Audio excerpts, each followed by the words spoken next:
Baik, bismillahirrahmanirrahim. Assalamualaikum warahmatullahi wabarakatuh. Kembali bersama kami dalam bincang bersama Sivitas SD Telhamidiyah Bojonggede pada hari ini, Senin 12 Agustus 2024. Waktu menunjukkan pukul 9.00 waktu Indonesia Barat. Pemirsa, untuk mendekat waktu, seperti biasa, kami didampingi oleh seorang Sivitas. Untuk mendekat waktu, langsung saja untuk beliau memperkenalkan diri. Boleh tahu Ibu namanya siapa? Nama saya Sinta Nadiha Wardani, Pak. Biasa dipanggil Bu Sinta. Oke, Bu Sinta Wardani, SPD ya? Iya, SPD. Oke, biasa dipanggil Ibu Sinta. Ibu, kalau boleh tahu di sini sudah berapa lama bergabung di SD Telhamidiyah? Kurang lebih baru sekitar 1 bulan, Pak. Baru 1 bulan. Iya. Luar biasa. Ibu di SD Telhamidiyah ini mengajar di Kelas 2 Asalam. kelas 2 Asalam. Iya. Bisa Ibu sapa kelas 2 Asalamnya? Iya. Halo anak-anak Ibu kelas 2 Asalam yang salih dan solihah dan juga orang tua yang hebat dan membanggakan. Selamat datang di video saya bersama Pak Haji yang membanggakan juga. Semoga di bincang-bincang kali ini kita bisa saling mengenal ya, Pak. Luar biasa, Ibu Sinta. Orang tua siswa-siswi, apa kabar juga? Iya.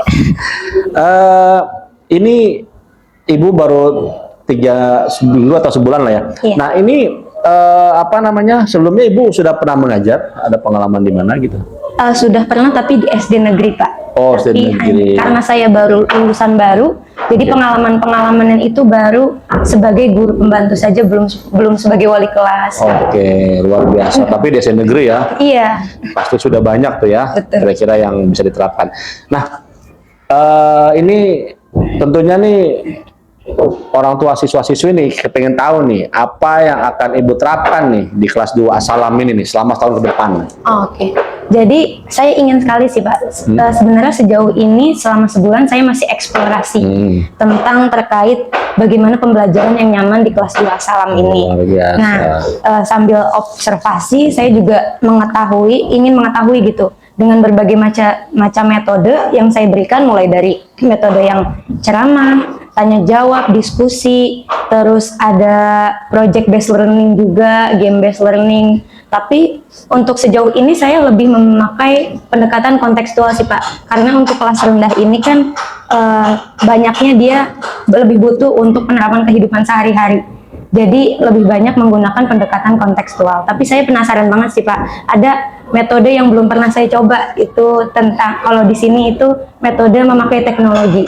Oke, Nah, apa iya, tuh ya? Karena saya karena masih baru, belum tahu kan bagaimana regulasi fasilitas dari sekolah SD Telhamidiyah ini. Bagaimana kalau misalnya penerapan teknologi itu digunakan ke kelas 2 Asalam gitu?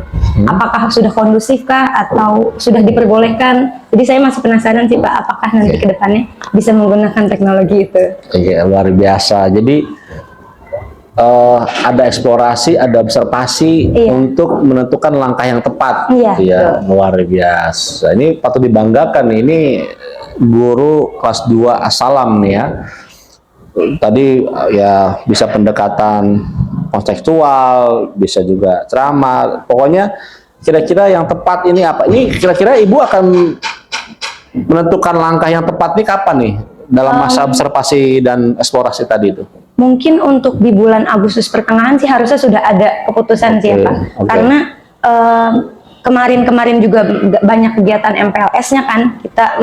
Kita melakukan asesmen terhadap siswa, terus lebih banyak mengenal karakter siswa dulu. Baru semua dalam pembelajaran ini dicoba gitu semua metodenya.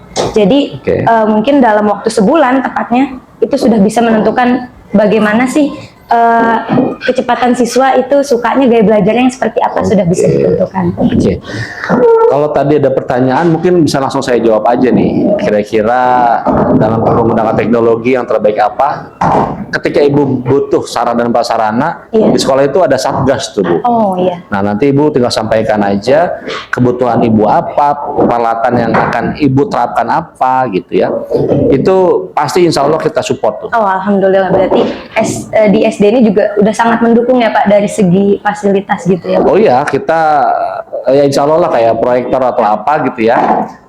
Dan sebagainya kira-kira Ibu butuhkan, apalagi dalam percepatan untuk meningkatkan kualitas dan kecerdasan anak, pasti kita dukung. Wah, alhamdulillah kalau gitu, Pak. saya sangat tertarik sih Pak kalau kayak gitu untuk mencoba Iya. berbagai macam.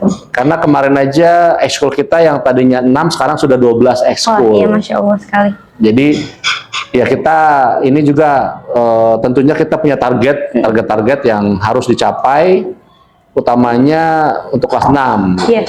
Mungkin kalau Ibu kelas 2 memang masih dini, tapi saya sungguh bangga nih dengan tadi Ibu untuk metode-metode aja Ibu perlu waktu sebulan ya. Iya. Luar biasa. Oke, ini dengan Ibu pernah di sekolah negeri, sekarang di sekolah swasta. Nah, itu bagaimana tuh penyesuaian nih Ibu sendiri dengan budaya dan lingkungan sekolah yang baru nih di sini? Nah, tentunya banyak sekali ya Pak perbedaannya antara sekolah negeri dan sekolah swasta.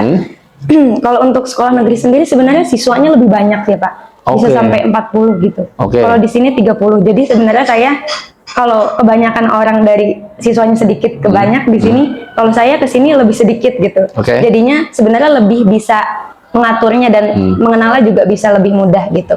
Nah, untuk budayanya sendiri, wah itu beda sekali ya kalau di sekolah negeri itu campur kan, karena campur terus administrasinya juga biasanya masih belum teratur sekali gitu. Kalau setelah di sini banyak sekali gitu peraturan-peraturan yang sudah tertata dan kita tinggal menyesuaikan gitu. Anak-anak pun di sini tentang regulasi kayak peraturan sehari-hari gitu. Kalau ada sanksi-sanksinya, kesepakatan kelas itu juga udah diatur semua. Jadi menurut saya sekolah setelah ke sekolah swasta, khususnya sekolah SD Islam itu lebih banyak lebih banyak kewajiban dan juga hal-hal hak yang sudah diatur gitu sih. Oke, luar biasa.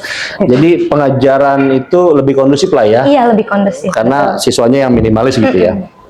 Oke, nah ini Ibu tadi bilang siswa-siswi juga ada semacam kayak SOP ini ya, Ibu Iya. memiliki tuh semacam itu. Ada sih kesepakatan kelas di kelas. Biasanya kalau di kelas 2 ada misalnya ada melakukan kesalahan, misalnya membuang sampah sembarangan itu kayak istighfar 20 kali atau kalau lebih tingkatannya lebih tinggi lagi menulis astagfirullahaladzimnya itu menggunakan Latin, atau misalnya kalau lebih berat lagi kita coba pakai bahasa Arab sembari mereka berlatih kemampuan menulis bahasa Arabnya gitu. Luar biasa. Nah, gini, Ibu kan nanti juga akan menerapkan nih dengan metode yang Ibu pilih yang terbaik ya. Iya. Nah, ini menurut Ibu nih ya, ini belum terapkan memang. Tapi begitu ada siswa-siswi yang kesulitan nih dengan metode bahkan yang Ibu pilih gitu, Iya. itu apa itu yang akan Ibu lakukan? Tentunya harus ada dilakukan revisi, perbaikan Oke. itu harus ada. Jadi karena metode yang baik itu yang bisa siswa terima Pak. Jadi Oke. jangan kita kan pengennya yang modern gitu ya. Tapi kalau misalnya siswanya belum bisa menerima, untuk apa gitu. Oke. Jadi tetap harus menyesuaikan kemampuan siswa. Oke, jadi ya karena memang masih dini juga tidak bisa dipaksakan Iya, lah ya. betul sekali. Karena memang ruangnya masih bermain kan beliau-beliau itu siswa-siswi kita. Nah, dari tadi kita ngomongin siswa-siswi nih. Nah, sekarang nih saya ingin tanya nih menurut Ibu nih ke lingkungan sekolah, utamanya ke orang tua. Ini bagaimana nih pendekatan Ibu ke orang tua siswa-siswi nih? Kan tentunya kan tanggung jawab itu kan bersama kan? Iya, betul. Apa nih komunikasi apa yang Ibu lakukan pendekatannya? Kalau dari awal, karena saya juga baru menjadi wali kelas, saya dari awal sudah menerapkan komunikasi terbuka kepada wali murid untuk agar bisa saling sharing gitu. Oke. Kalaupun memang ada anaknya yang memiliki suatu kendala atau di kelas satunya sudah memiliki evaluasi, bisa disampaikan terlebih dahulu. Dan alhamdulillahnya wali murid di kelas 2 Asalam itu sangat terbuka Pak ke guru kelasnya. Jadinya saya bisa mengetahui lebih awal gitu hambatan-hambatan para siswanya. Jadi saya bisa menempatkan gitu. Sesederhana misalnya ada yang punya terkendala misalnya penglihatan, itu bisa dikomunikasikan karena itu karena kalau untuk kelas rendah efeknya bisa jangka panjang ya Pak. Itu sesederhana itu. Terus misalnya ada yang misalnya masih tertinggal membacanya atau menulisnya, itu bisa dikomunikasikan juga karena justru di kelas rendah inilah harus ditemukan gitu kekurangan dan hambatan-hambatan itu biar bisa difiksasi lebih awal gitu. Luar biasa. Ini saya nggak bisa kebayang ini ketika Ibu Sinta ngajar nih, sepertinya antusiasme sangat tinggi gitu ya. Wah, mau gebu-gebu, pokoknya anak saya harus pintar nih, harus cerdas. Amin. Luar biasa ini ya. Ya, ya karena kita sudah tahu nih ya kira-kira kualitasnya Ibu Sinta nih, kita singkat aja nih karena beliau tentunya kan banyak kesibukan ya. Nah, ini apa nih harapan Ibu nih untuk kelas 2 Asalam atau untuk SD Telhamidiyah Bojonggede? Kalau khususnya untuk kelas 2 Asalam, saya ingin anak murid-murid saya di kelas 2 Asalam itu menjadi murid yang salih dan salihah, berkarakter, berakhlak baik, dan memiliki disiplin yang tinggi, dan juga bisa membanggakan kedua orang tuanya, dan bisa memiliki kemampuan berbagai bakat yang bisa diaspirasikan gitu. Dan untuk orang tua wali muridnya, saya ingin wali muridnya tuh memiliki semangat yang tinggi untuk mendukung dan mendukung segala pendidikan anaknya sih. Dan untuk SD Telhamidiyah khususnya semoga bisa mencetak generasi yang terbaik sih Pak. Ya, insya Allah, amin ya Allah. Saya kira cukup demikian nih pemirsa, khususnya orang tua kelas 2 Asalam. Sudah tidak ragukan, sepertinya paripurna nih kemampuannya nih dan integritasnya Ibu Sinta. Saya kira kita cukup akhiri. Sebelum saya tutup nih, ada yang disampaikan lagi mungkin? Sudah cukup insya Allah. Cukup insya Allah, masya Allah, tabarakallah. Pemirsa, seperti biasa bahwa syuting kita tanpa editing dan tanpa filterisasi sehingga apa adanya, ya beginilah kita, sehingga mohon dimaklumi dan dimaafkan apabila ada kesilapan di antara kami berdua tentunya. Demikian saya akhiri. Billahi taufiq wal hidayah. Wassalamualaikum warahmatullahi wabarakatuh.